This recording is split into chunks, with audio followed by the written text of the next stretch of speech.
Sa elder pa. Katulong. Okay. Ng Diyos ay dapat tanggapin. Ang salita ng Diyos ay dapat na sundin. Sa puso't isip, sana'y laging kamtin. Pagkatulong siya sa ating pasanin. Sa pagkahak dito sa mundo, maraming pagsubok ang matatamo. Pakinggan mo, isabuhay mo, ang salita ng Diyos ang tanging gabay mo. Ang mabuting balita ng ating Panginoon ayon kay San Mateo. Papuri sa iyo, Panginoon.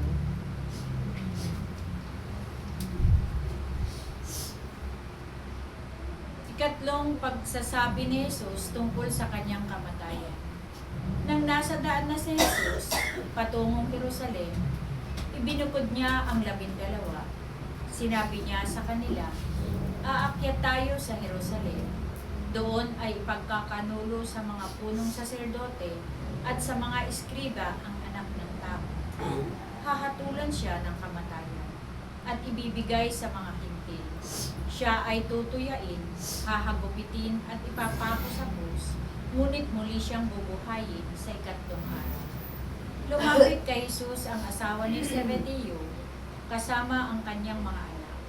May ibig siyang hilingin, kaya't lumuhod siya sa harapan ni Jesus. "Ano ang ibig mo?" tanong ni Jesus. Sumagot siya, "Sana ay ipagkaloob ninyo sa 2 kong anak na ito ang karapatan na makaupong katabi ninyo sa inyong kaharian, isa sa kanan at isa sa kaliwa. Hindi ninyo nalalaman ang inyong hinihingi," sabi ni Jesus sa kanila. "Mababata ba ninyo ang hirap na babatahin ko?" "Opo," tugon nila. Sinabi ni Jesus, "Ang hirap na babatahin ko'y babatahin nga ninyo. Ngunit wala sa akin ang pagpapasya kung sino ang mauupo sa aking kanan at sa aking kaliwa. Ang mga luklupang sinasabi ninyo ay para sa mga pinaghandaan ng aking ama." Nang marinig ito ng 10 alagad, nagalit sila sa magkapatid. Kaya't pinalapit nila si Jesus at sinabi sa kanila, "Alam ninyo na ang mga pinuno ng mga hintil ay nagahari sa kanila, at ang mga dinadakila ang siyang nasusunod. Ngunit hindi ganyan ang dapat umiral sa inyo. Sa halip, ang sinuman sa inyo na ibig maging dakila ay dapat maging lingkod, at sinumang ibig maging pinuno ay dapat maging alipin ninyo. Tulad ng anak ng tao na naparito hindi upang paglingkuran, kundi upang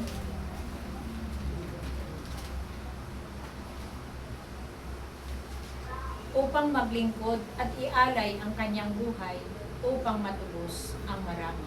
Ito ang mabuting balita ng ating kaligtasan. Pinupuri ka namin, Panginoong Jesucristo. Ang salita ng Diyos ay dapat tanggapin. Ang salita ng Diyos ay dapat na sundin. Sa puso't isip, sana'y laging kamtin. Makatulong siya sa ating pasanin. Sa pagtahak dito sa mundo, maraming pagsubok ang matatamo.